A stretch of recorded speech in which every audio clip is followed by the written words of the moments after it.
They've won Tonys and Oscars and Emmys and Grammys. There's no red carpet because they're home in their jammies. From Melrose Place to Broadway to Janeway and her crew, let Seth and James bring all the stars to you. Anywho, they're entertaining everyone, so who's gonna grouse? Just sit right back and you'll hear some tales on Stars in the House. Hi everyone, James Wesley here. Welcome to Stars in the House.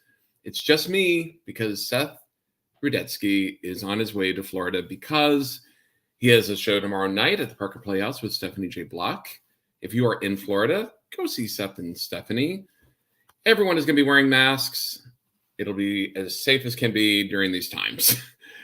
Because the next day, we are going to go on our Broadway cruise. And as crazy as that may sound,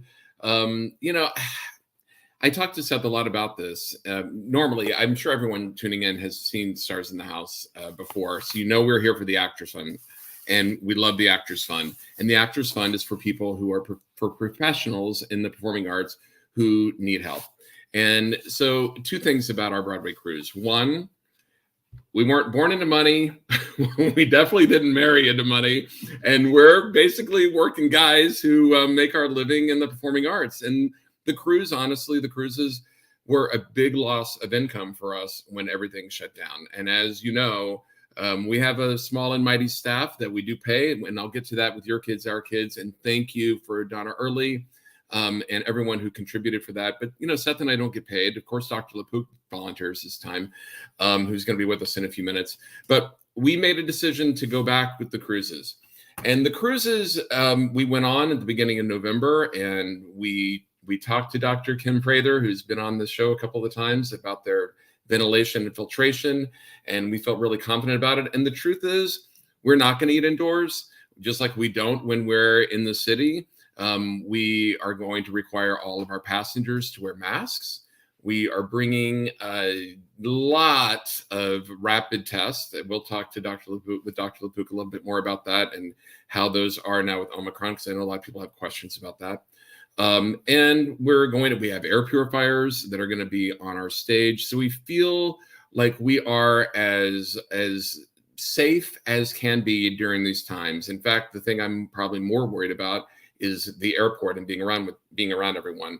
But as Dr. LaPook has said many times, it's about the quality of the masks. And we've asked our passengers, we've told our stars, Jessica Vosk, Krista Rodriguez, and Beth Level, KN95 or N95 masks are the way to go and what we strongly recommend. And we're bringing some. Jack Plotnick's coming. David Katz is coming. We're all going to be protecting each other as best as we can during these times. So that's what's going on with the cruise. In fact, we're going to try to do a show next Thursday from the cruise. David has put together an incredible assortment of the highlights of 2021. He's done a whole Dr. LaPook 4-minute highlight reel that begins in January and goes to the end of December 2021. There's a whole reel that's a highlight reel of the musical reunions, of the TV reunions. There were things I forgot. I forgot that Sarah Bareilles sang the raunchiest song to us on the show. Seth and I had completely forgotten. We had forgotten about the return of Snib when Kristen Chenoweth and her now fiance Josh had come on the show. So it's going to be a lot of fun. We're going to try to do that next Thursday. If we can't, we're going to do film, or what is it? Live to tape. Is that what it would be? And then we'll air it when we return. So that's what's going on. But I wanted to thank, before we bring on Dr. LaPook, and there are a lot of great questions that we got and a lot that I know I have. We want to thank Donna Early. In fact, Donna Early from Hawaii had donated a total of $5,000 for a matching donation, $2,500 at the end of December, $2,500 at the beginning of January for mine and Seth's 501c3, Your Kids, Our Kids, that again helps pay for our staff and our liability insurance costs and all that sort of thing. And we'd gotten a request really late for the Come From Away cast to read a message from Donna. And I asked Sharon Wheatley if she would tape it, and she did. So this is what, if I had gotten it before the show, I would have, or if I'd seen the email, I would have asked the cast to do it. But Sharon very kindly did it. So here is her message Donna's message read by Sharon Wheatley from Come From Away. Hi, Seth and James. It's Sharon Wheatley again from Come From Away, and I am going to read you a letter that was written to you. Aloha, Seth and James. Reason number 2500 for donating to Your Kids, Our Kids. I don't know whether you've ever been thought of in relation to Steinbeck, but you both are my Tom Joad from The Grapes of Wrath. And then this is a quote from The Grapes of Wrath. I'll be all around in the dark. I'll be everywhere. Wherever you can look, wherever there's a fight so hungry people can eat, I'll be there. Whenever there's a cop beating up a guy, I'll be there. I'll be in the way guys yell when they're mad. I'll be in the way kids laugh when they're hungry and they know supper's ready. And when the people are eating the stuff they raise and living in the houses they build, I'll be there too. You two will always be there. Signed, Donna Early from Hawaii, also known as Donna from Maui. Thank you, Donna. Thank you, Seth and James. That's so nice. Thank you, Donna, and thank you, Sharon. I have a few donations I'm going to read that came in during our lickety-split game night that we had on Monday, which is the reason why Dr. LaPook couldn't join us, because we never finish a game night in under an hour, and by God, we did. So I want to read a few of the donations that came in, but I want to say that Sharon, when she sent me the video, she said, I actually have a question or two for Dr. LaPook. And I said, well, do you want to come on live? And she said, yes. So as you may know, Come From Away, and I haven't even told Dr. LaPook this, but Come From Away closed for a number of days. They're coming back tomorrow. And she asked her castmates for questions. And so she actually has a few questions for you, Dr. LaPook, and she's going to come on around 8:30 and ask them on behalf of herself and the cast to Come From Away. So stay tuned for that. But I want to just give a shout out to a few people for donations that came in. Happy New Year to our beloved Stars in the House host, team, and core fam. Isabel from Germany, $25. Lori McDougall sent $25 for Your Kids, Our Kids. Here's another one. This is for the Actors Fund, which is why we're here today. Sherry in Oregon donated $35. Here's hoping that 2022 will finally be a better year. Thanks for all you continue to do. Thank you, Sherry. What a great way to start the year with a game night and matching. Glad to contribute to Your Kids, Our Kids to help your great show continue. Sherry in Oregon donated $25. And Cindy Metcalf donated $25. She said, as a nonprofit operations specialist, I am thrilled to contribute to the ops side of this endeavor. I also hope it elevates my employment karma here in Dallas, fellow Texan. Stars in the House and the film Come From Away have gotten me through some of the toughest months of my life, thanks to Donna Early in Hawaii. So thank you very much. There are actually more donations, but a lot of them are for Come From Away or Come From Away related. So I actually want Sharon to read them when she comes on. But I would say without further ado, let's bring out our friend, the Chief Medical Correspondent of CBS News and Stars in the House, Dr. Jon LaPook. How are you, James? I'm pretty good. How are you? You want to start off with some good news? I love good news. Good news. This is hot off the presses from the CDC. And, you know, I have to say that in the last couple of weeks, I've already lost count of how many people. I can't believe I'm going to hang up on Tony Fauci. Seriously, he's calling me right now. What? You can get it. I can vamp for a while. Why don't you vamp for a while? Yeah, I'll vamp for a while. Come on. I mean, geez. I didn't give the total. He literally walked away talking to Dr. Fauci. All right, maybe he'll have more breaking news for us. I forgot to give the total that we've raised so far, thanks to all of you, for the Actors Fund, $1,114,000. And there's still some matching donations that they haven't gotten yet. So we're going to be well past $1.1 million before too long. In fact, we had our production meeting. I can tell you a few shows that we're talking about that are going to come up. We want to do a show, I think I said this before, dedicated to the late great Harvey Evans, who was in the original production of Gypsy, was in the original production of West Side Story, starred opposite Sandy Duncan. We want to ask Sandy, we want to ask Cheetah if she'll come on and talk about Harvey. We want to do that really soon. And we just had our production meeting, I think on the 17th. we're going to dedicate our show to understudies and standbys. And if you saw our game night with Come From Away, we had several of them on, and we want to dedicate a whole show to the amazing understudies and standbys of Broadway. And so I think that's going to be actually Monday the 17th. So let me see. Are there comments here that that's right, Susan. I mean, I couldn't let him hang up on Dr. Fauci. I mean, have we ever had all the times Dr. LaPook has been on the show? Has Dr. Fauci called him? No. I can't believe that he was even thinking about it. Well, I agree with you, Nathan. Put Dr. Fauci in stars. And now, speaking of, Nathan, because I know that you and Isabel, I just got the posters signed. So here's what happened. So if you donated $100 or more, we did the posters. So I went to Lady Braxton. Yes, she signed the posters. Lady Braxton. I sat opposite her in her lobby of her apartment building night before last, and I said, Brenda, will you sign these? And she did. So Lady Braxton. Andrea Burns is actually in Florida. In fact, she's going to be going to Seth's show tomorrow night with Stephanie J. Block. But we were going to see we saw Andrea Martin, and we all did our test, and everything was open. And I said, Andrea, will you sign these? So instead of an Andrea Burns signature, those of you who asked for posters are going to have Andrea Martin, Lady Braxton, Julie sign them, I signed them, and personalize them, and Seth signed them. And I gave them to my mom to mail. So she's going to send them tomorrow. Yes, Tig, you indeed will have Lady B's autograph. That's right.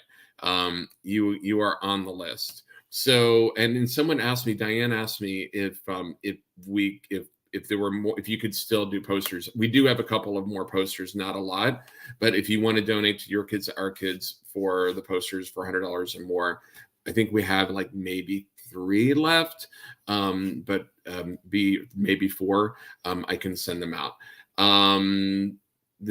Yes, I agree, Patrick. It's like I have questions for him. So let's see. It looks like Dr. LaPook is back. I vamped Dr. LaPook. That was just for dramatic effect. It was Irving Lipschitz. It was. Well, did you learn anything that you can share? I can't. It's actually okay, that's fair. We're talking about right now that there's so much going on behind the scenes right now.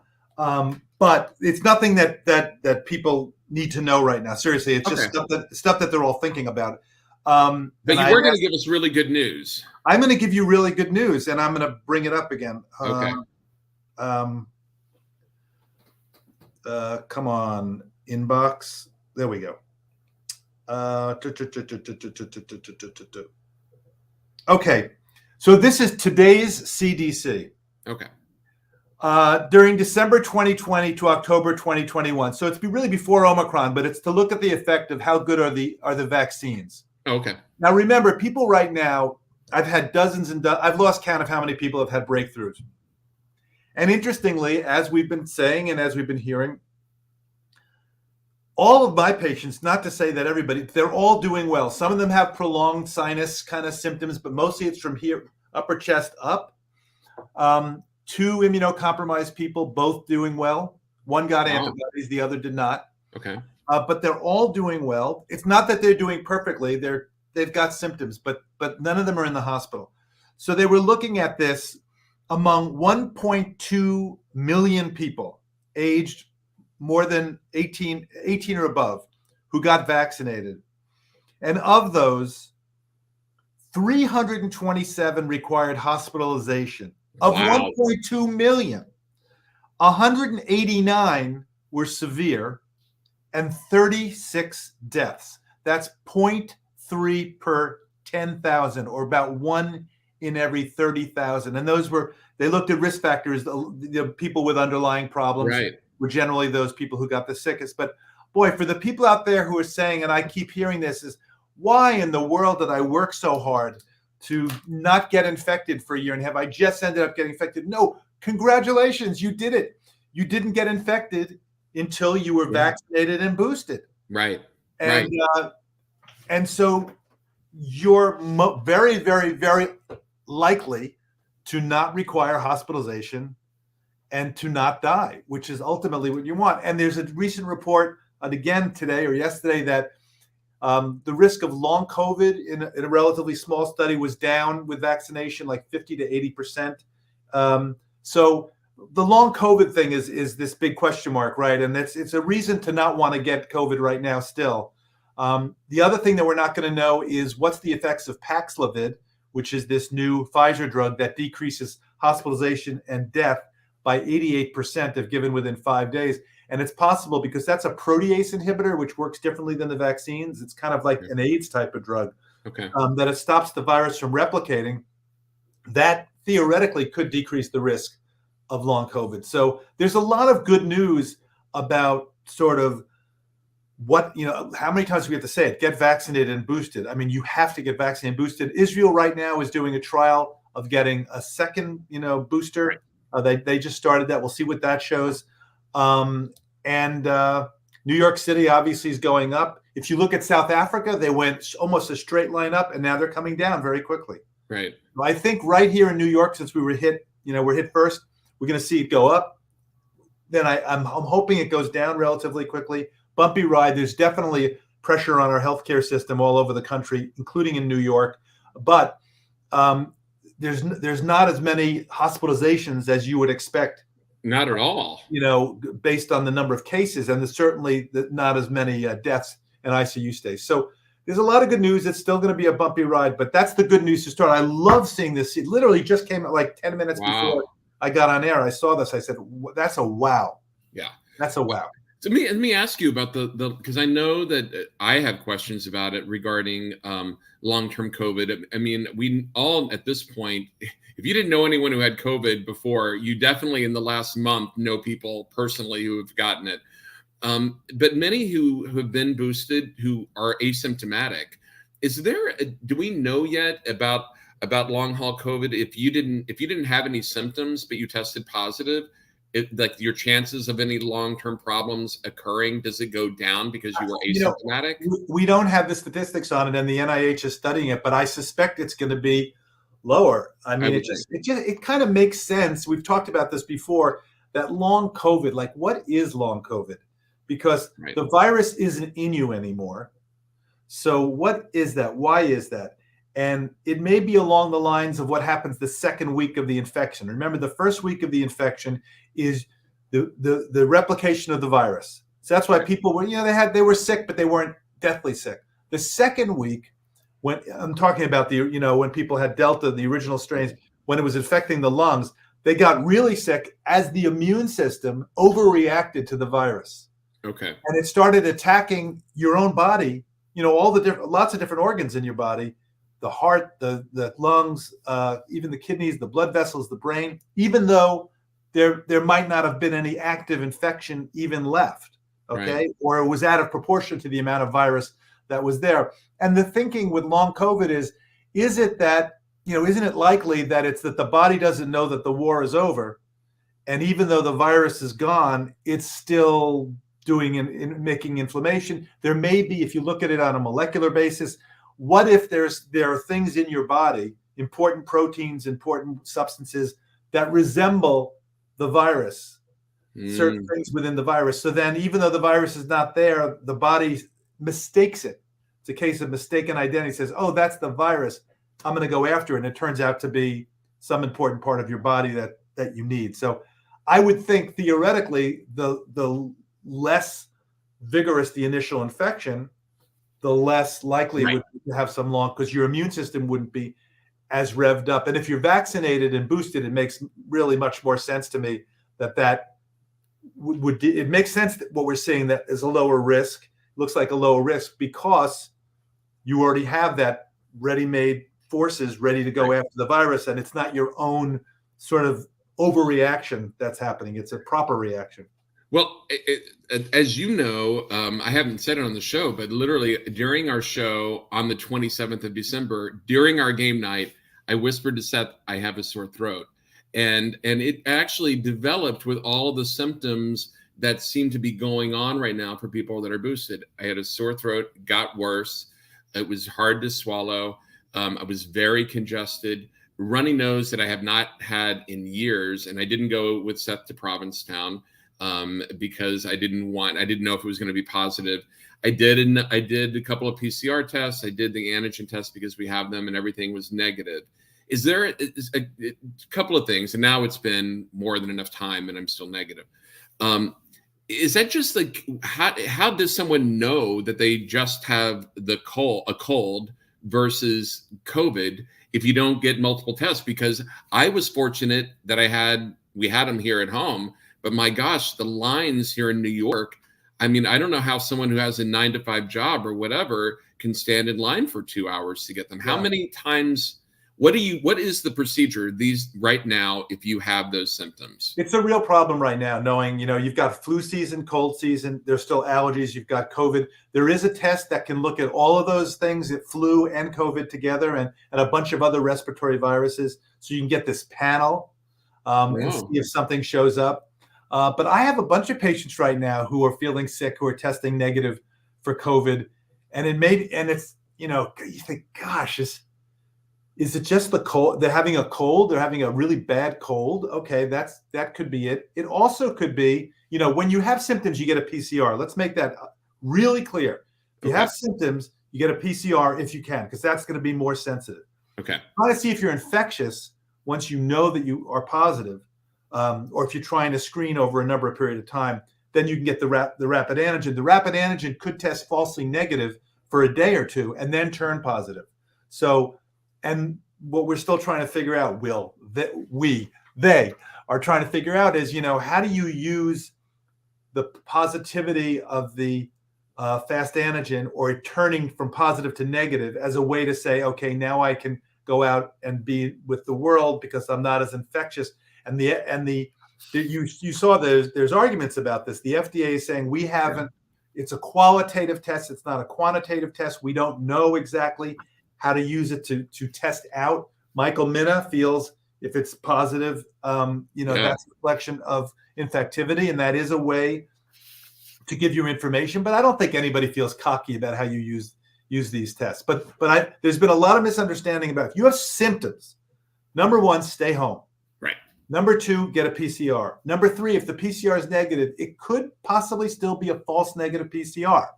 Remember, it's nothing. No test is 100%. And depending upon the sampling, how where it is, what direction, how far up it went, all that stuff. And, it could be a lab error, or it could be a sampling error where you just didn't get where the virus is. Okay. Speaking of that, this is interesting because this is a question, Susan from Seattle, and I think this applies to a lot of people. I have COVID now, as diagnosed with an at-home test accomplished by swabbing my throat as well as my nostrils. There was a faint line last Sunday, and a retest produced a strong line on Monday. I am 3 times vaccinated. Fortunately, it is a mild case. Started with a very bad sore throat, bad headache, painful sinuses, mild fever, no loss of taste or smell. All the symptoms I had, by the way. That's why it's crazy. NyQuil and Dayquil handled most symptoms for the most part. Ibuprofen takes care of the headache. Here's her questions that I think will apply to a lot of people watching right now and listening on SiriusXM. When should I retest to ascertain if I'm truly over it? 5 days, she's asking. Okay. So, as you know, the CDC has updated this guidance, and and I give them more slack than a lot of other people do, because I think they're trying to thread the needle between what's the perfect, don't let perfect be the enemy of the good. They were starting out with the fact that less than 30% of people were following isolation procedures. So from a public health point of view, they were trying to say, what advice can we give people that people will actually follow? On the other hand, the optimal advice may involve some testing in the middle of that isolation. So the first thing I would say to people, and I've got the page up right here, is there is updated January 4th. Okay, so this is 2 days ago. Quarantine and isolation. Google CDC COVID quarantine and isolation. You'll get the page. It's cdc.gov/coronavirus/2019-NCOV/your-health/. /quarantine-isolation.html. But if you just Google that, it'll come up. There you go. I don't want to get this wrong. Okay. So I knew you were going to ask this. So remember first the definition, because people get confused. Quarantine is if, I know it's confusing, but quarantine is if you've been exposed. Right. You don't know if you're infected. That's the quarantine directions. Isolation is you know that you are infected. How do you get out of it? Okay. So what to do for isolation, first of all, because I think that's really important as part of this. Monitor for symptoms. They talk to you about emergency warning signs, trouble breathing, and when to seek emergency care. Here, I'll do this like this so you know. Stay in a separate room from other household members if possible. Use a separate bathroom if possible. Take steps to improve ventilation at home. We've talked, if you're in with other people. Avoid contact with other members of your household and pets. Don't share personal household items like cups, towels, and utensils, and wear a well-fitting mask when you do need to be around other people. Now, ending isolation for people who had COVID-19 and had symptoms. If you had COVID-19 and had symptoms, isolate for at least 5 days. To calculate your 5-day isolation period, day 0 is your first day of symptoms. Okay. Not day 1, it's day 0. So people coming out a day too early. Day 0 is the first day of symptoms. Day 1 is the first day after your symptoms develop. You can leave isolation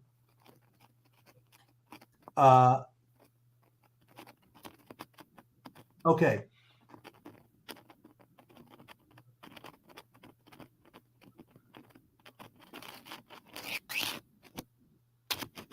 Okay, so they say you can end isolation after 5 full days if you're fever-free for 24 hours without the use of fever-reducing medication and your other symptoms have improved, like loss of taste and smell, which they can persist for weeks or months. But listen to this very carefully, everybody, because people are getting this wrong. So fine, you've left isolation after 5 full days. You should continue to wear a well-fitting mask around others at home and in public for 5 additional days. So day 6 through day 10, after the end of your 5-day isolation period. If you're unable to wear a mask when around others, you should continue to isolate for a full 10 days. You got that? That I know it's like a whole if-then. If you can't wear the mask, you got to continue to isolate. You have to stay home. Which that's been part of the problem, of course, for our friends on Broadway. They test positive. They can leave their home after 5 days, but they're supposed to wear a mask, which, as we've said, how do you do that on the stage? So avoid people who are immunocompromised or at high risk for severe disease, nursing homes, other high-risk settings until after at least 10 days. Now, if you continue to have fever or have not improved after 5 days of isolation, you should wait to end your isolation until you're fever-free for 24 hours without the use of fever-reducing medications and other symptoms have improved, and continue to wear that mask. Do not travel during the 5-day isolation period. After you end isolation, avoid travel until a full 10 days after your first day of symptoms. If you must travel on days 6 through 10, wear a well-fitting mask when you're around others for the entire duration of travel. If you're unable to wear a mask, you should not travel during the 10 days. And don't go to places where you're unable to wear a mask, such as restaurants and some gyms, and avoid eating around others at home and at work until a full 10 days after your first day of symptoms. That gives you Broadway. If you can't avoid wearing a mask, that's 10 days after the onset of symptoms. Right. Then finally, and I'll be over because this is so important because who goes to the CDC site? Me. If you do. if an individual has access, this is what they just changed, right? If an individual has access to a test and wants to test, the best approach is to use an antigen test toward the end of the 5-day isolation period. Collect the test sample only if you're fever-free for 24 hours without the use of fever-reducing medicines and your other symptoms have improved. If your test result is positive, you should continue to isolate until day 10. There's the answer to your question. Right. If your test is positive, you should continue to isolate until day 10. If your test is negative, you can end isolation, but you continue to wear the well-fitting mask around others at home and in public until day 10. Now, today I got an email from a patient said He couldn't help it. It's day 11. I wanted to do a fast antigen test, so I did it. It's positive. What do I do? I said, well, you did it. So now it's really hard to say, we're in little uncharted territory.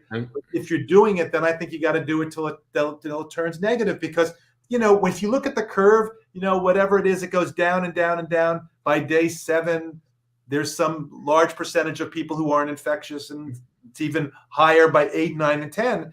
But if you've done the test and it's positive, I think you keep testing that until you're negative. Clinically, the CDC hasn't documented people infecting other people. I'm not talking about immunocompromised people who may be shedding for a long period, but after day 9 or 10. That's why they say 10 days. But now, who knows? Maybe Omicron's a little different. Well, it's interesting because regarding that whole thing with your patient testing positive on day 10. It was today. Day 11. It was day 11. Day 11. Yeah. Seth and I were just having this conversation because, with Broadway shows, it was like the protocol was 2 or 3 times a week to test, which, of course, as we've discussed many times, is not enough. And even on our cruise that we're doing on Thursday, beginning on Saturday, we don't have to bring the rapid test to test our performers. Seth and Beth Level and Jack Plotnick are going to be doing a master class, but we're bringing a rapid test for each person before they sing. And Jack's going to take one, and Beth Level will take one, and Seth will take one, and we'll still have the air purifiers. But we do that knowing that one of our passengers, or Beth, or Seth, or Jack, may test positive. But that's the safest thing to do, so we're doing it.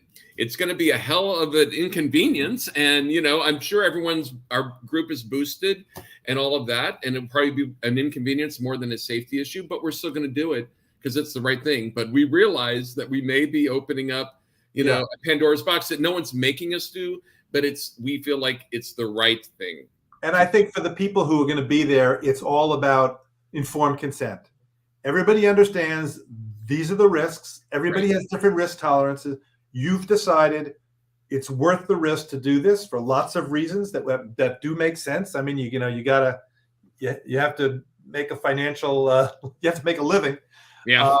And as long as everybody understands the risks, and plus you've done all these layers. You spoke to Kim Prather, and I know you're bringing filters, air filters that you're going to be there, and you've spoken to them about how often the air is circulated in the cabin, and absolutely, you've done your homework.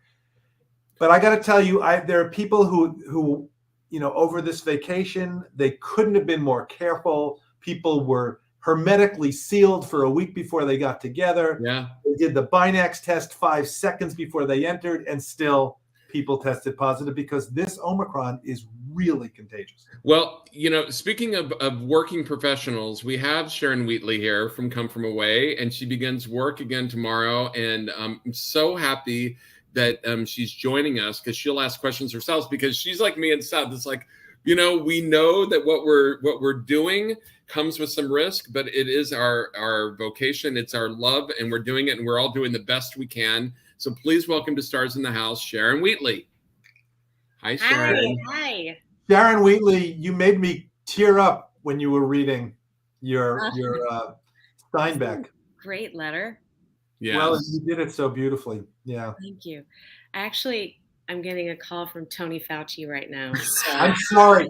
I'm a little embarrassed by that, but that was incredible. The truth shall set you free. That's right. Listen, if you weren't fancy enough, that just I know I should have lied and said, no. Said it was Norman Lear. What? No. Yeah. I've been kidding about that. I try not to lead with the fact that Norman is my father-in-law, even though I'm unbelievably proud of him, because I don't want to be like leading with that. Yes. Right. Well, it stars in the house, so. Yeah. That's right. It's just us. Yeah. Sharon, you want to, you put stuff in your email to me, and I don't want to reveal. Haven't revealed anything other than you were coming on. So you feel free to say whatever you want to say and ask whatever you want to ask, and I'm just here to listen. Well, Dr. LaPook, my cast, my company, we had COVID ripped through us. And I believe that 9 of the 12 principal actors came down with COVID. Wow. And the way it happened for us, I tested positive first, which is always fun. That felt great. Right, being the canary in the coal mine there. Yeah, but Jeez. fortunately, the guy that I kiss in the show 3 times, he tested positive like 2 hours later. Well, so it wasn't you. It was too It- soon. Oh. Yeah, I mean, whatever. I mean, but what's interesting about it and sort of the question, I have all these questions written out, but I wanted to sort of start with this because it speaks to what you were just talking about. The Broadway protocol right now it was designed prior to Omicron. And it's interesting because I talk to people and sometimes I feel like, they'll say to me, I haven't been watching the news, so I don't know what's latest. And I'm like sitting there with COVID, and I know that my entire cast has COVID, and they're pulling people in from around the country to come in to come from way to keep the show going, which was incredible. Many of whom now are sick. So I said, Are they badly sick, or are they doing okay? everybody is vaxxed. Most people are boosted. What I would say is, because most of us have not had COVID before, didn't have Delta, to say, that it is mild. And I was on the phone with my doctor a lot and doing sort of pulse ox and that sort of stuff. And it was a little bit different for everyone. And we were all on a text thread where we compared symptoms and sort of talked about things. What are you taking? So for some people, it really was a very bad head cold. For my wife, for my child, it was a head cold situation. For me, it definitely felt I had pain in my back and Lower back, between my shoulder blades. Okay. Wow. Right A lot of between people the have been lower back, so it's up back there, and Yeah. a lot of people are like from here up, front and Yes, back. well, very from here up. And what I want to say, to speak to what you were just talking about, I was still testing positive on day 12. And I haven't tested myself again. No, I finally tested negative. Yeah. Now I'm good.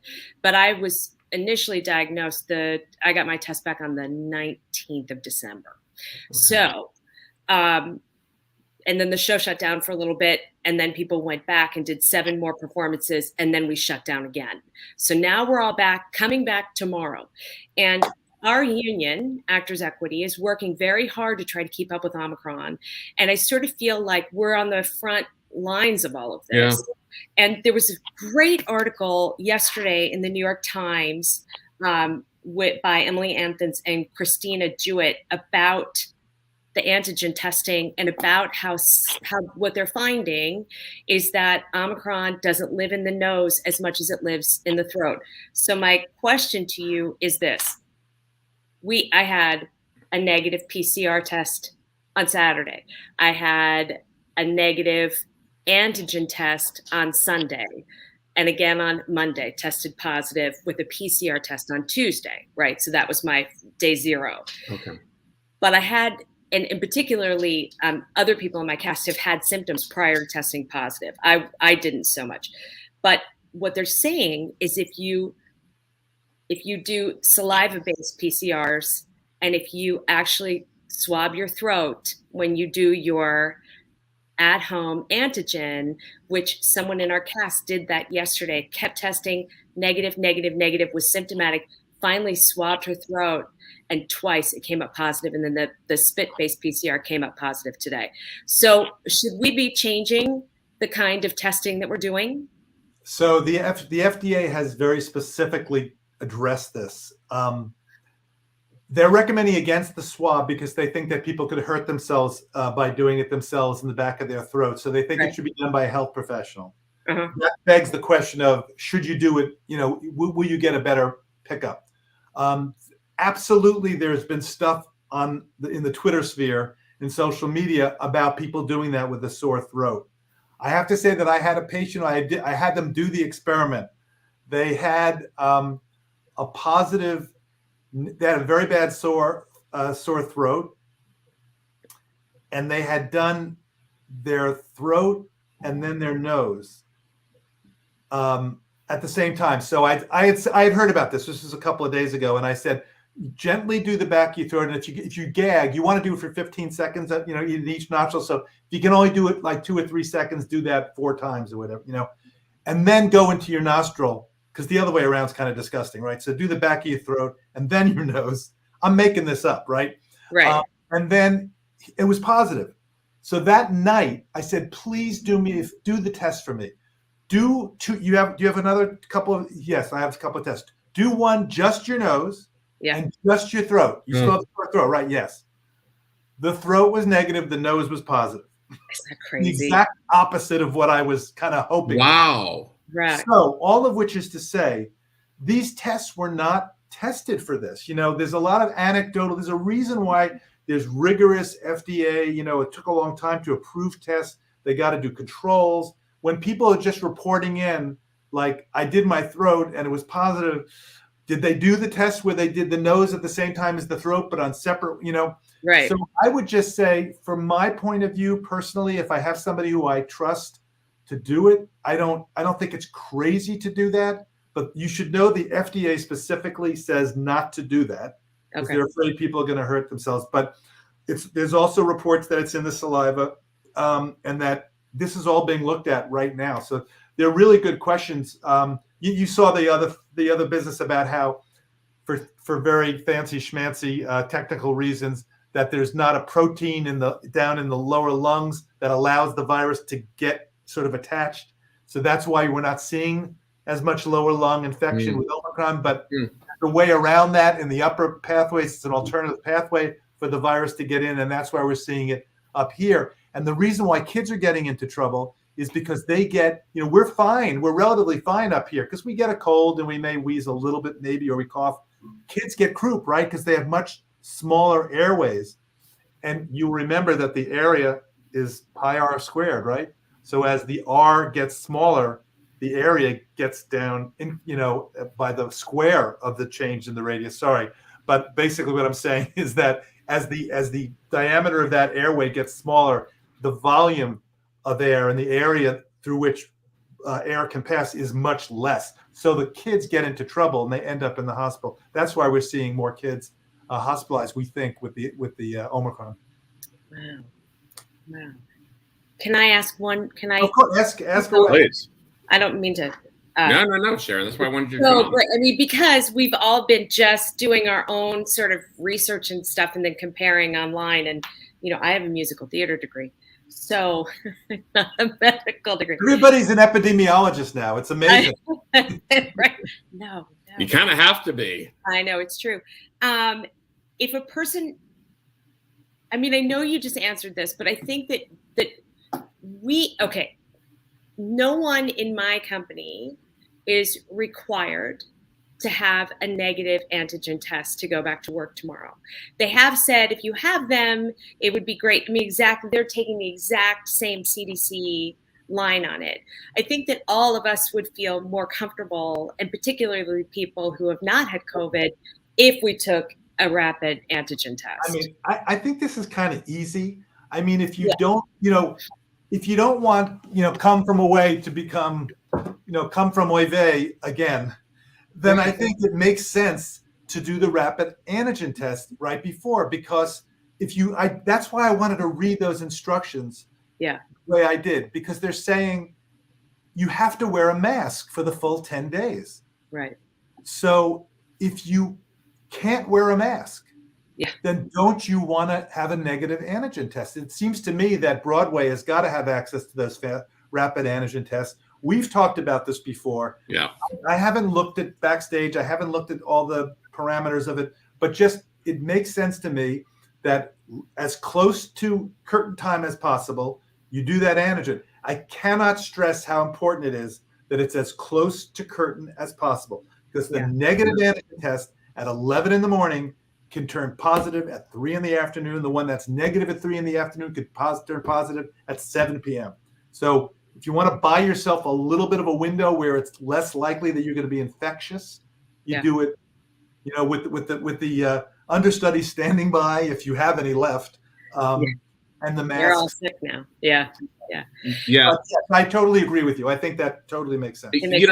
Did you two check the private chat, because we might have someone coming on? No. In a little bit. Oh, good. to your point that you just made, Dr. Oh, LaPook. yeah, I see that. So you know what? In the meantime, Sharon, do you mind, in case that happens, and Dr. LaPook, if you don't mind us taking a little pause, because there were these amazing donations that came in. So maybe Sharon can read them in case we do have another guest coming on in a minute. Do you mind reading those for a minute? In fact, Dr. LaPook, do you want us to take you off for a minute? Do you want to take a little break? Take me off for I want to look. You can leave me out. I just want to look something up. I had a feeling you were going to look, so I'll take you off for a minute, and I'm going to have Sharon read the donations. Do you mind, Sharon? No, are these the ones that are in the private chat that David sent? Yeah, so Sharon, these came in on Monday, but as you know, with our game night, we had no time to read donations, and some of these donations were really wonderful, and so I wanted you to read them. So go for it. Okay. Come From Away is hands down one of my favorite Broadway shows of all time and never fails to leave me with restored faith in humanity. Thank you for all the hard work you've put in, especially trying to keep the show going the last couple of weeks, and hoping everyone has a healthy and happy 2022 and beyond. Barbara from Brooklyn, New York, $25 to YKOK, which is your kids, our 501c3 that we did. Yes. Yeah. Here's another one. Do you say the amount? I just said the amount. Yes, you can say the amount. Sure. It's like, I don't know. No, absolutely. I don't want to upset Barbara from Brooklyn. No. We kissed the cod backstage when Sharon invited us back. Thanks, Sharon. Bert and Scott in Wisconsin, $25 for Your Kids Are Kids. I'm guessing that was before the pandemic. Yeah, nobody can come back anymore. It's sad. We miss them. I bet. It's so weird. And like the stage door, you just go out and it's like crickets. I know. When Seth and I have seen friends in shows, the few Broadway shows we've seen since we've gotten back, it just feels anticlimactic to like send a text and say, we love seeing you, instead of going back and giving a hug and like saying, I know. I know It's weird, but it's weird. It's all weird. All right. Do you want me to do another one? Yes. No, keep going. Okay. Yeah. So happy that Come From Away is getting honored with a game night. It was so fun. I had such a good time. It was. Crossed the border during the pandemic in November, and in the day and one half I was in New York, got to enjoy Baby and Come From Away. Had front row seats to Come From Away, looked up noses and dug back in my seat when the actors came to the front edge of the stage, which is a lot. Prepared to catch anyone who fell over. That would be me. I'm unsure. Such a good show. Definitely one of my all-time faves. Carol in Toronto, $25 for the Actors Fund. Yes. Hi, James, Seth, Jack, and Stars in the House core fam. Yes, ma'am. Happy New Year. I can't wait to watch live with you, as today is my 40th birthday and I'm otherwise engaged, but I can't wait to watch as soon as I can. Come From Away was the last show I saw pre-COVID and then the first show I saw when theaters reopened. Wow. It's such a beautiful and moving show and will always hold a special place in my heart. Have a great night. Rachel, Melbourne, Australia, $15 to the Actors Fund. Oh, that's wonderful. All right. We're going to bring Dr. LaPook on. I don't know if we're going to have a special guest, so you can just continue. I just texted with David. But okay. Dr. LaPook, you come back on. I'm back. You're back. I have another question, always. Yeah. I just have one more, really. A lot of people in my cast were asking me about this. Since we obviously work in an unmasked environment where the virus thrives and spreads, how safe are we? I know you can't really answer this. How safe are we now from reinfection? And do we have what the news calls super immunity? And if so, what is that? Great question. Silver lining. Yeah, I mean, look, it may some, and again, these are questions. I was asked that question a few hours ago, and I said, really great question. I wish I had the perfect answer. It makes sense that you would have immunity for several months after being infected with Omicron. Can you get reinfected is one of the questions you're really asking. We don't, it's so new, we don't really know, but you should have some immunity to that. But I think in your case, I went back to want to outline this. If your test result, this is leaving isolation, you guys, if your test result is negative, you can end isolation, but continue to wear a well-fitting mask around others at home and in public until day 10. So there's no way, according to CDC guidelines, that somebody who has recently tested positive should be on stage, as I'm reading this, right, before 10 days afterwards, because you unless you want to be wearing a mask. Right. And I'm very sensitive to how hard this is for the producers, for the theater owners, for the actors. I'm not trying to throw a stink bomb into the middle of all this. But I just think logically, I think they're honoring that. I think they're honoring that. Yeah. I think the harder piece is, what do you do if you're still testing positive with an antigen test? I think if you're still testing positive, you have to err on the side of caution. I agree. And wait till you they're saying that you don't have to test out and you could just go at day 11, because Right. in terms of the epidemiology, the public health, the clinical studies, it doesn't look like, people are infecting other people after day 10. But if you have that evidence and you're doing it, and by the way, I think in this special circumstance of being on Broadway and not being able to wear a mask, it's a very reasonable thing. No big study to back it up yet, to try to test out of that to make sure, how many of you are left, if you have no understudies. So I would say, err on the side of testing out and see if you start running, it's a different problem. This is very important. The PCR and the antigen are very different in terms of testing out. The PCR we know can stay positive for weeks and months later. Broken up pieces of nucleic acid, the RNA, they're not doing anything. You can't take that out and infect somebody else. It's not infectious, but you'll still test positive. The question is, does something similar happen with the antigen test, where there's broken up pieces of antigen that you could still test positive, but you wouldn't be able to infect somebody else? But you need a lot more virus to test positive with an antigen than you do with a PCR.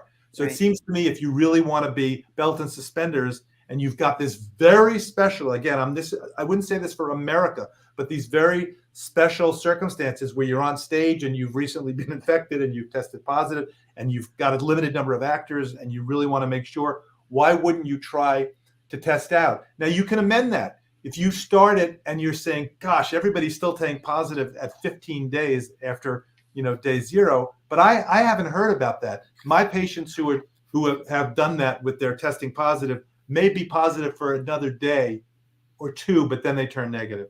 So I think it's just a reasonable thing to do. But if there's anything this pandemic has taught all of us, should have taught all of us, not everybody, it's humility. And, we're going by the seat of our pants. And it's the reason why people are angry at the CDC, is they're trying to give directions that are understandable, but it's very complicated. And not everybody wants to follow all the instructions. So they're trying to do things that everybody will follow. But I think for this very specific example, it does make sense to try to, I wouldn't feel comfortable being on stage if the person next to me, was testing positive on an antigen test. I just wouldn't feel comfortable. Well, I think Seth and I found out from someone, and I'm not going to name the show or the producers or the actors, but we do know of someone who does have immunocompromised, and that person, there was a situation where the masks weren't used because they were on stage, and I don't know how good the ventilation was, but that person has been out of the show for quite a while because they were immunocompromised. And I do think that there's and correct me, Dr. LaPook, if I'm wrong, that it almost seems like there's a misconception that because it's Omicron and it's not so bad if you get it, it's not gonna really affect you. That is sort of permeated through our society because we're fed up, and we want to believe that. But if you're not vaccinated, it's vicious and it can kill you. Okay, let's just be very clear about that. If you're vaccinated and not boosted, you're really at risk, because you're at real risk of getting infected and getting sick. But even if you're vaccinated and boosted, you can still feel really lousy. And today, I'm a practicing doctor, so I'm keep on saying today. And today, I'm getting 20 phone calls or texts or emails a day. Today, I spoke to a woman who was infected December 17th. She's still feeling lousy. Yeah. And is she going to die? No way. Right. But she still has symptoms, and she still feels really tired, like more tired than she's felt for, any other illness that she's ever had. So, it's a very good point. It's an excellent point, James, that, don't get suckered into thinking no big deal. And the other thing I would say is, don't just say, okay, chickenpox party, I'm going to go ahead and get it, and let me get it over with. Because Right. Paxlovid is a really amazing drug, it seems. This is the drug that decreased hospitalization death by 88%. And I have no dog in the fight for Paxlovid. Every time I mention it on air, somebody puts on social media, how much is Pfizer paying you? They're not paying you anything. This is just from reading the studies. And right now there's not enough supplies. So if I am going to get infected, I'd like to do it when there's enough Paxlovid around so I can pop some Paxlovid, twice daily for 5 days and perhaps decrease my chance of not only getting sick, but of getting long COVID. But hang in there. Yeah, I think that, it's interesting because I went and picked up Seth's dry cleaning to bring to Florida. And I'm always asking, Eli is his name. And I'm always asking Eli because he doesn't wear a mask in there. And so you choose in society, like what to ask, and you have to feel out the situation. But I have asked him about, has he been boosted? And he kept saying, no, I'm going to do it. I'm going to do it. And today he said, yes, I got the booster. I had to, meaning his employer was requiring him to. But he wasn't resentful or regretful about it. He was like, I'm glad I did it because Omicron is really bad. But he had to be kind of like, kind of pushed a little bit to do it. And so I found that really interesting. The other thing, Sharon, is regarding the rapid tests. I think, just like this person that we've learned of, not in your show, a different Broadway show, you don't always know what their health problems is, Right. what their health problems are. And it's what you said, Dr. LaPook, from the very beginning, #Don't Kill Grandma. It's sort of the same thing. You have to do like a modified version of that now. Yeah. Don't infect someone who maybe their system isn't good. So this is a great time to pivot. It's the anniversary of January 6th today. I think a lot of the subtext of what we're talking about has to do with how we're interacting with each other, how much we respect each other. Do we care about grandma enough to #Don't Kill Grandma? Right. So we did actually a piece 2 days ago. You see the @NYU Empathy. Yes, sir. Please follow us on Instagram and Twitter. We were trying to get some viewers there. Everybody who's watching this, please follow us.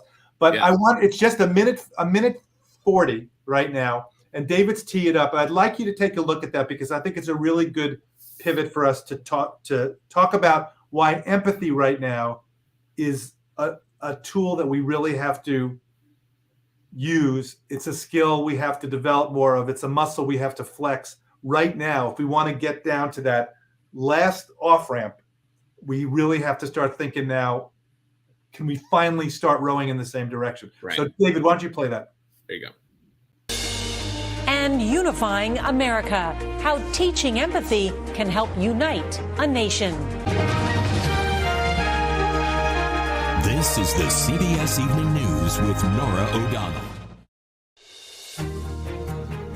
So how do you bring people together when they seemingly disagree on just about everything? CBS News Chief Medical Correspondent Dr. Jon LaPook went looking for an answer in tonight's Unifying America. As our country struggles for ways to bring people together, the word empathy seems to be everywhere. It's trying to see things from inside their world. UC Berkeley professor Dr. Jody Halpern has been studying empathy for 3 decades. You know you're having empathy when you find yourself listening in a way that makes you feel them as a human being. Patients who say their doctors are empathetic are more likely to follow their advice. That's why medical schools are teaching empathy as a core skill. At NYU Langone Health, where I'm a professor of medicine, our Empathy Project produces short films to teach clinicians to be more competent by practicing empathy. How do you pronounce that? It's Woolligan. Our latest focuses on how difficult it can be for a black woman to be seen and heard. If you really want to empathize, you have to try and imagine how the world sees her and how she assumes the world sees her. The number one thing about empathy is don't project your experience onto other people. During reconciliation efforts after international conflicts, empathy has helped people recognize their shared humanity. So how might empathy be used as a tool for reconciliation right here in the United States? Nobody feels as good about living in this country with the fragmentation and conflict. Empathic curiosity begins with, you don't have to see it my way. What do you need to rebuild? And after asking those questions, listening with empathy. Dr. Jon LaPook, CBS News, New York. something we can all have more of. We'll be right back. That's a great Sharon, piece. you were in Come From Away, are in Come From Away. Right. Who better than you to comment on this?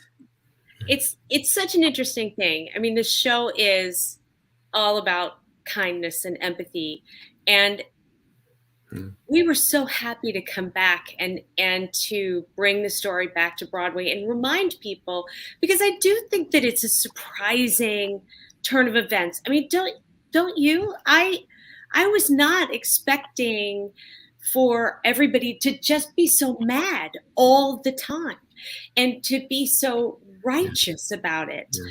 So I think that what she said in there is about not coming into a conversation and sort of disengaging from your own personal experience and just focusing on the person.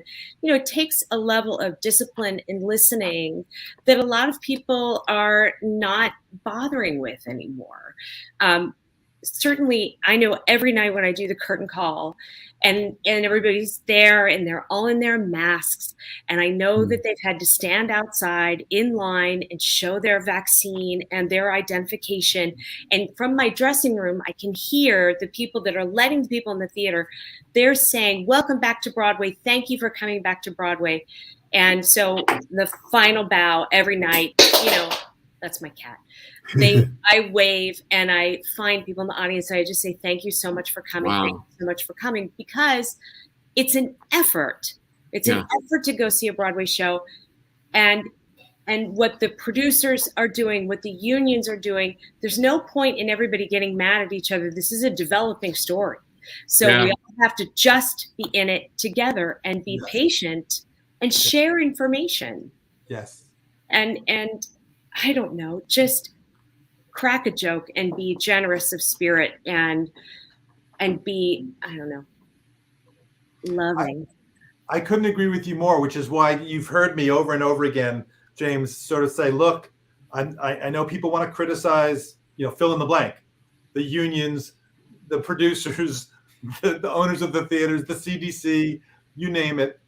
And that's not going to get us anywhere. How do we have a conversation? I am human because you are human, and we connect. And that I see that as the only way forward on the history of January 6th, from a year ago. And I think it's relevant to how we get out of the pandemic, because, going forward, there's going to be another pandemic, folks. I hate to say it. And we got to learn lessons, and we got to work together. And this could have been our War of the Worlds moment, where it's a common enemy, the aliens, and we all band together like in H.G. Wells' War of the Worlds, and we all the countries of the world get together, and instead we turn so much against each other, and it's just such a disappointment. But anyway, I'm still optimistic. Yes, you are. Sharon or Dr. LaPook, do you want to read the donation that came in that David put in the private chat before we wrap up? There's one other question that actually is from an usher that I want to ask. But usher called? That's great. Usher called. He's talking to Tony Fauci. There you go. Nice. That's good, Sharon. New donation. Thank you, James and Dr. LaPook, for tonight's informative panel. Just what the doctor ordered. In the new year, we will get through this, and I am seeing my 6th Broadway show of the season go in a few weeks. Go Actors Fund from Patrick Preblick, $25. Thank you, Patrick. Nice. So no, this is an usher for a Broadway show from Catherine. How safe do you feel that the front of house staff are from Omicron, and would you feel okay in my shoes? I mean, I'm sure a lot of people are feeling that way, that are dealing, Sharon, by the way, with what you're talking about, people that are really interacting.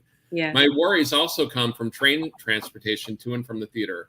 She says the context. I wear my N95 and never take it off outside my home. The theater has excellent COVID protocols. I try to limit long contact with individuals, and the train is rarely crowded. Would love your insight. What are your thoughts? Yeah. Well, first of all, some of those trains, remember we went over that with the subways. I don't think they're all uniformly great, but a lot of them have very good air circulation. But I wouldn't trust anything. The N95 with goggles, I can tell you works.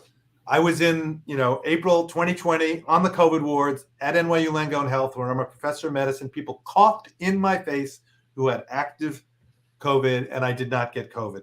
There are different goggles people get, because I don't know this for a fact. The eye is not a typical route for respiratory, but it's a possible route. And there have been so many cases where people just seem to have done everything right. Interesting. And I wonder, if you ever have eye drops and then you taste it, yeah, the reason is there's a connection. It goes from the eye, the nasolacrimal duct, to the nose, the back of the throat. So you can imagine, maybe it's not the top way that people are getting infected. That's going to be respiratory droplets and aerosols, but right. It's a possibility. So if I were in that position, I might get a pair of those goggles. There are lots of them out there, and you want to get something that covers the side, and it doesn't have to be the big thing. It can just be a small thing like that. If you can search for them online, and then the N95, a good fitting N95. Right. Okay. I feel pretty safe with that. Okay. There's actually, I lied. There's one more question, because this is one of my closest friends, Diane, who does our mail and is one of my closest friends for 30 years.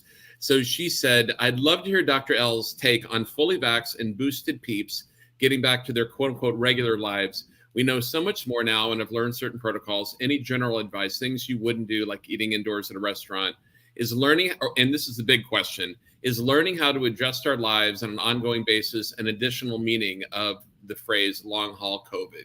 So that was really interesting. Yeah. I think it's going to be area by area. So we have to see what the temperature is. That analogy of, so you've got your vaccination and you've got the booster, and it's raining outside, and you go out with an umbrella and you'd probably be okay. The vaccination and the booster is the umbrella. But if it's a monsoon and the rain's coming sideways, you can be vaxxed and boosted once and you're still going to get wet. So I think, what am I talking about? I'm talking about, where are you? Are you in a red hot zone where when you go out, it's just going to be everywhere? It's online. Everybody knows where to find out what's going on. I think what we're going to see in New York is I got to think that we're no different from South Africa in what's going to happen. And then it's going to come down. I think it's going to come down very, very rapidly. In New York, it could even be by, in the next 2 to 3 weeks that we see it dramatically drop down. And then, but I think the rest of the country is going to roll out. It'll be a little behind us, right? It's got to spread, but it's like 95% Omicron right now in the United States. So you look out your window, which in this case means going online and seeing what's going on. It's not going to be perfect. You can still run into that person who's infected. But statistically, I'm going to feel more comfortable getting back to the way I was when the numbers are down. Ultimately, Tony Fauci talks about less than 10,000 cases a day. We're now at like 1 million. I'll take less than 15 or 20,000 a day, where it's in the rearview mirror. It's endemic. That's an important word everybody needs to know. It's going to mean it's going to be around. It's never going away because it's in animals. So it's not going to be like smallpox where we can totally get rid of it and eradicate it. It's going to be around. But if it's a low enough amount that it's just a reasonable risk, and it's a low enough possibility of you getting sick and dying, like the 1 in 1,000, 1 in 30,000, whatever that was. Right. That's a very low risk. It's not zero. And then it's a matter of your own risk tolerance. So, there are people who never cross the street because they don't want to get hit by a car. There are people who go across blindfolded with a skateboard, and AirPods. So you got to figure out your own risk tolerance. I personally am waiting for it to come down, and then I think I'm going to tiptoe out a little bit more. Right.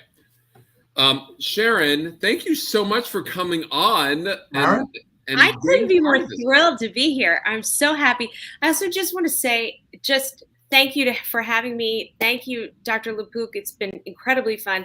And I also just want to make sure that I've been clear that the Come From Away producers and the Come From Away COVID team they've been excellent. I can't say enough nice and wonderful things. And what our standbys did and what all of the people at Come From Away did to come together and what is happening on Broadway right now really is, my wife says this all the time, it really is like, Mickey and Judy. It's like, come on, let's do my mother's barn. The barn. It's very beautiful. So for all of this sort of toughness and everything that we talked about today, Broadway's still a community. My mom used to say it reminds me of Sesame Street. In a lot of ways, it is.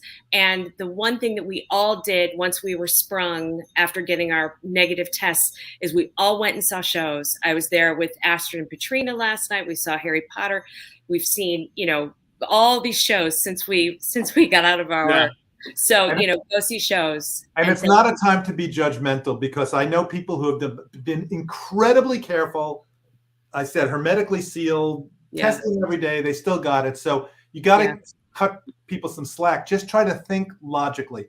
Does our plan make sense? If it makes sense and we all agree on it and we're all open and it's posted, here's our protocol. Not like, here's our protocol. Here's our protocol. Right. And then everybody knows it's informed consent. And then there's some risk, but you decide whether you're going to take it or not. Yeah, the blame game is a crappy game. It's just a bad game. Don't do it. Don't do it. Don't do it.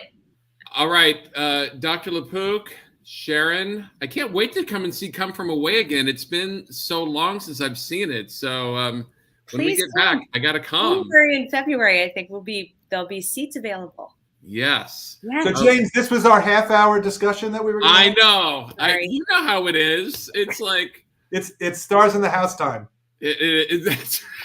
That's right.